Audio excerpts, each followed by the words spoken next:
نفحاتی از اقلیم هشتم.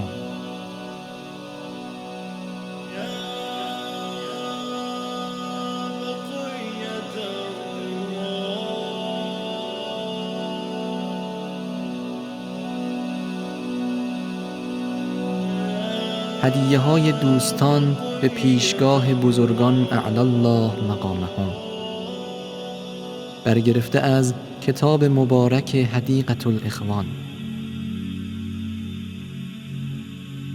کلاس درس عالم ربانی مرحوم حاج میرزا محمد باقر شریف طباطبایی اعلی الله مقامه کلاسی عادی نبود.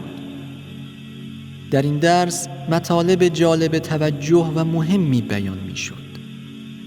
مطالبی در حکمت، فقه، اصول، اخلاق، تفسیر و تاریخ. دوستان می پرسیدند و این بزرگوار پاسخ می دادند.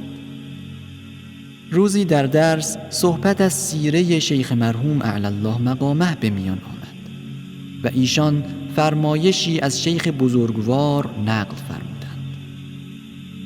من گاهی تجارت می کنم، البته نه این تجارت دنیوی. اعمال خود را به حضرت رسول صلی الله علیه و آله هدیه می کنم. کرم رسول خدا هم معلوم است. من جاء بالحسنه فله 10 امثالها. آن بزرگوار 10 برابر برمیگردانند. پس آن اعمال را با آن 10 برابر به حضرت امیر علیه السلام هدیه می کنم و طبق همین قاعده 10 برابر پاداش عنایت می کنند.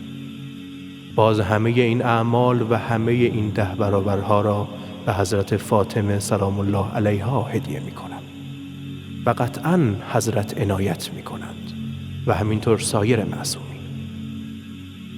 بعد از نقل این فرمایش حاجی محمد رضا پرسید: این 2 رکعت نمازی که بعد از نماز عصر به شیخ مرحوم هدیه می کنیم از خود شیخ دستور رسیده؟ آقای شریف طباطبایی در جواب فرمودند: آقای مرحوم از شیخ مرحوم نقل کردند که اگر تمام این دنیا را به من بدهند، من ثواب یک حج خود را به کسی نمی دهم، ولی اگر کسی 2 رکعت نماز برایم بخواند، ثواب یک حج خود را به او می دهم. مرحوم آقای کرمانی توضیح فرمودند که کسی نگوید نماز ما نمازی نیست که شیخ بپسندد، بلکه منظور شیخ همین نمازهای ماست. سپس آقای شریف طباطبایی اعلی الله مقامه فرمودند: آقای مرحوم می فرمودند که دوستان هر روز حداقل 50 آیه برایم بخوانند، گرچه به تکرار کردن سوره توحید باشد. من هم می خواهم وصیت کنم که هر روز 1 حمد و توحید برایم بخوانند. حمد 2/3 قرآن است و توحید 1/3 قرآن. مرحوم آقای کرمانی اعلی الله مقامه در وصیت‌نامه خود برای هدیه به سید مرحوم اعلی الله مقامه چنین فرمودند: من در هر شبی 1 سوره یاسین هدیه به سید جلیل می کنم و هیچ شبی ترک نکردم مگر به جهت عذری. و از شما می خواهم که برایم روزی حداقل 50 آیه بخوانید، گرچه به تکرار کردن سوره توحید باشد.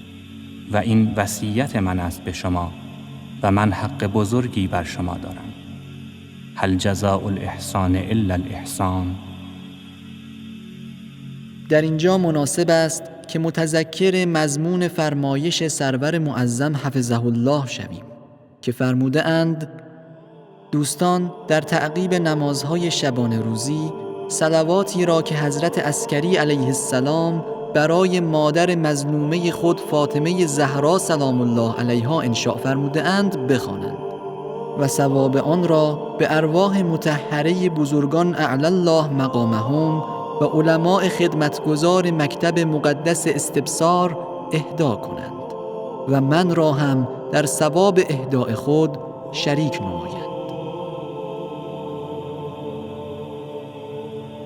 امیدواریم با عمل به این فرمایش ها و توصیه ها در معرض عنایات خداوند و اولیاءش باشیم و بزرگانمان را از خود خشنود گردانیم.